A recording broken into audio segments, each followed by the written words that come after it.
that you gave to me. Thank you. Thank you, Honorable Ropos Rodriguez. The next will be Representative Shell Jukno. Thank you, Mr. Chair. Mahirap pong sumunod kay Kong Rufus. Secretary Aliling, napakahalagang bagay para sa atin lahat yung pamilya, hindi ho ba?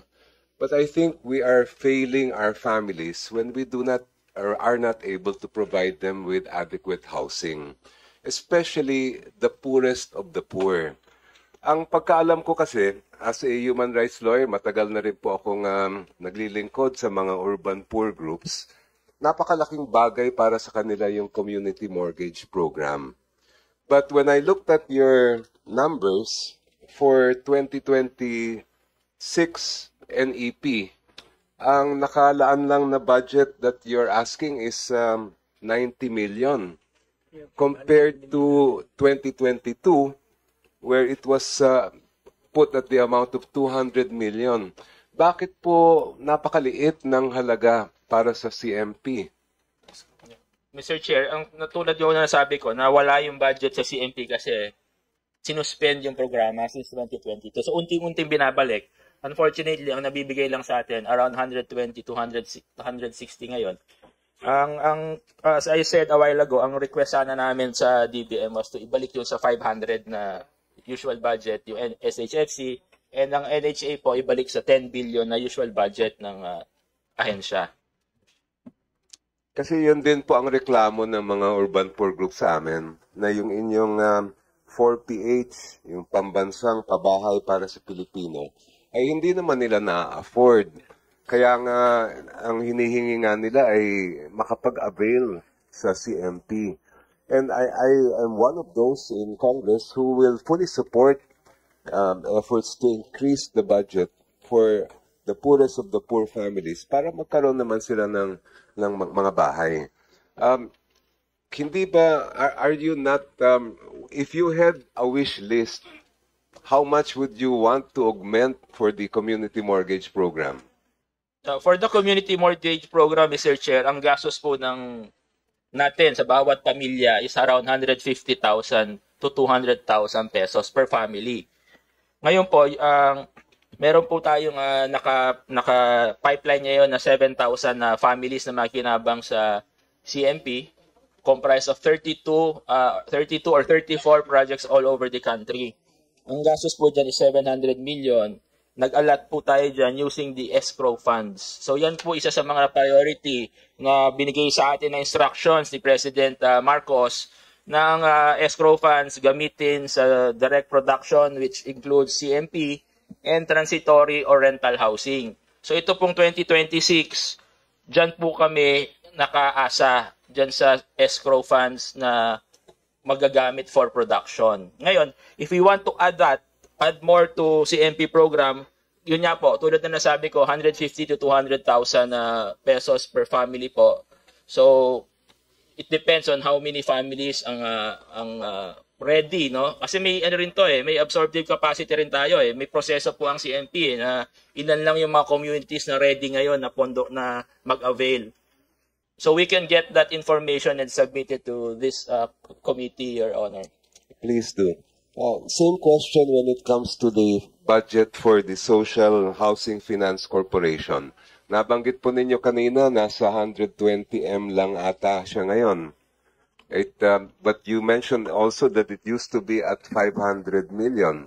Would that, if we were to increase that to its previous amount, would that be sufficient? I think for a start, that's sufficient. Kasi meron pa po tayo, as I mentioned, Mr. Chair, meron tayong escrow funds na naka-allot sa CMP program, which is about 1 billion for 2025 and 2026. So if we add another 500, marami pong matutulungan yan. Yung around 3,000 families siguro ang matutulungan po ng 500 million. Last question, Mr. Chair. We all know that the UDHA, the Law for Urban Poor Housing Development, has been around for 4 decades. Kasama po ba sa inyong legislative agenda ang pag-amenda nitong batas at ano yung gusto natin baguhin po dito? Mr. Chair, napag-usapan po namin to with Housing Committee Chair Copilar na iikot tayo to update this law or policy. Thank you. I hope that you would also include the conditions and provisions on humane resettlement, because that is a common problem that we encounter in the human rights community. Na minsan ay pinipilit nga po sila, nagkakaroon ng demolition, pero pag nilipat ay wala naman silang magagawa kundi bumalik dahil wala sila makukuha ng trabaho, malayo pa. And there are inhumane conditions present. Thank you, Mr. Chair. We will do it, Mr. Chair. Thank you po. Okay, the next will be Representative Julio Cesar Vergara.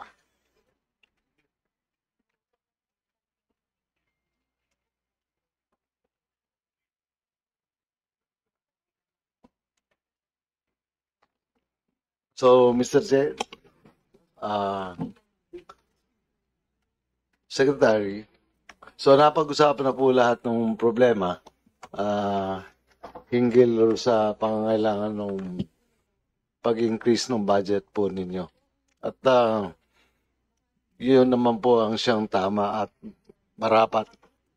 So, yung isang syudad na kasama sa distrito ko ay meron ngayong, which is Palayan City, meron ngayon na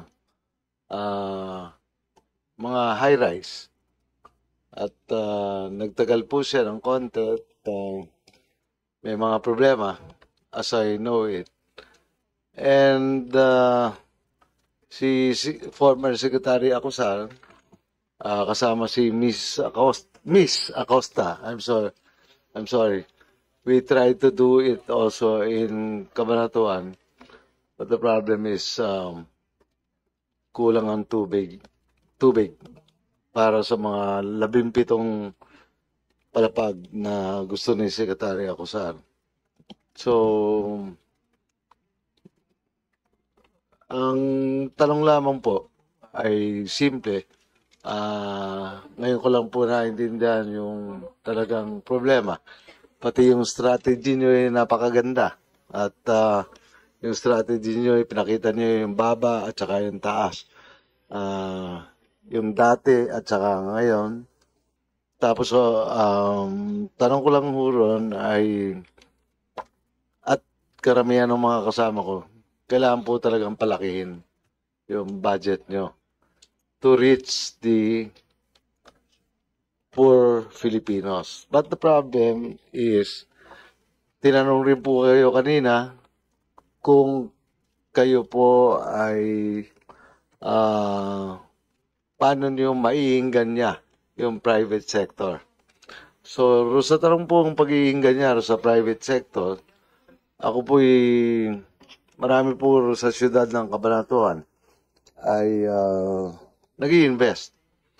Mga malalaking korporasyon at sa pagkakaintindi ko po, isa sa mga kilala nyo ay gusto doon sa bagong bilhin nilang 92 hektaryas doon sa Cabanatuan ay gusto para sa kaalaman ng mga kasama ko, gusto na mag-invest. At I think you know who I am referring to. So ang katanungan po ay maliit po yung magiging solusyon, ngunit it's a good start. So, are you very sure that those rich people, one of the top 50 richest Filipinos, dalawa silang magkasosyo, tuloy-tuloy po ba ang mangyayari? At saka, yun nga po, maliwanag po sinabi ng mga kasama ko kanina, yung IRR ay hindi pa masyadong maayos. at tinahanap po namin yung IRR. Mr. Chair, can I answer? Yes. Okay.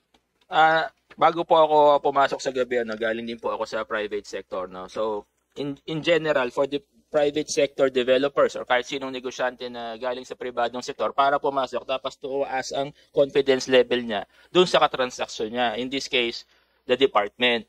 Kaya nga po, ang talaga dito po, since in-streamline po namin yung proseso para yung corruption talagang ma-eradicate. Talagang hindi po minimize ang ginagamit yung term eradicate kasi ang private sector, papasok lang yan pag alam na hindi sila aahitan. Diba? So yun po inumpisahan natin. Nakipag-usap po tayo sa mga developers ng private sector. At the same time, yung 4PH po na dating merong tayong technical review, pipirma ng MOA, etc. Tinanggal na po natin yun. Ang kailangan na lang po gawin ng developer ngayon na sasali sa 4PH ay kumuha ng license to sell na socialized housing. Okay? So, yun lang ho ang kailangan gawin ng developer. Ano naman ho kailangan gawin ng buyer? Dalawa lang po. Pumili siya ng socialized housing unit na bibilhin niya. Hindi siya papakialaman ng kahit sino. Meron po tayong app sa Pag-ibig. Nandun po yung pwedeng mga socialized housing proyekto na pwede po nilang pagpilian. Pag nakapili po sila doon, online din po, mag-a-apply sila or magpapalista sila doon sa 4PH 3% program. So, dalawa lang po ang kailangan gawin ng buyer. Ang developer naman po, isa lang ang kailangan gawin, mag-develop siya ng socialized housing, meaning ang license to sell niya is socialized housing. Nung nalaman po ito ng mga developer, naengganyo po silang pumasok. At the same time, yung pag-apply po nila ng permit, inaalalayan po natin through streamlining and pati po sa ibang mga ahensya. Kunyari, kukuha sila ng ECC, kukuha sila ng ibang permit sa ibang ahensya. Kami na po ang mismo nagpa-follow up nung mga permit nila mula dito sa ibang mga ahensya. Then, ang isa pa pong magandang nangyari ngayon ay nagkaroon tayo ng 4PH 3% program sa Pag-ibig. Dati po, ang subsidy natin nagmumula sa 6%. Diba? Ang subsidy po natin, kaya 6% ay 5%. Para naiwan po sa buyer, 1%, which is not sustainable. Kasi napakalaki po nung 5%. So, nung nagkaroon po ang Pag-ibig ng 3% program, yung subsidy po na 5, naging 2 na lang. Kasi 3 na lang ang subsidy, 1 pa rin po naiwan sa buyer. Kaya mas naging sustainable.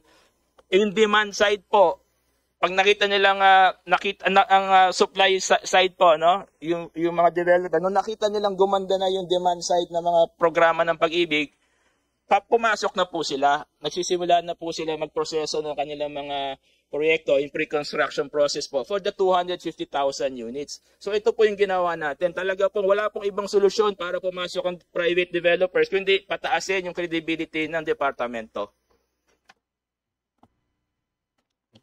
Maraming salamat po sa kasagutan nyo. Sana po marami sa amin naliliwanagan. Okay. Thank you, Mr. Chair. Okay, the next representative, Dada Ismola. Assalamualaikum po. Magandang hapon po sa inyong lahat. Sa aking home region po sa Mindanao, daang-daang libo sa aming mga constituents sa Zamboanga, Sulu at Tawi-Tawi ay sea-based indigenous people. Kasama na po dito ang mga Sama at Badjao communities. Kung ikukumpara natin ito sa ating standards, yung mga settlements po nila ay nasa hindi maayos na kondisyon. Madalas po ang kanilang mga bahay ay gawa sa makeshift at light materials. Walang maayos na hygiene o palikuran at kulang din sa mga basic infrastructure tulad ng kuryente at malinis na tubig. Ang kakulangan na ito ang nagpapahirap sa araw-araw na pamumuhay ng ating mga constituents na kailangan nating tugunan ang krisis na ito ng may agarang at permanenteng solusyon. Ang tanong ko po, ilan po kayang porsyento ng kabuuang budget ng DSUD para sa susunod na taon ang nakalaan para sa programa na para sa mga sea-based indigenous people, kung meron po? Mr. Chair, meron po tayong IP program, no, for indigenous peoples NHA. GM, can you? Madam Chair, we have our IP program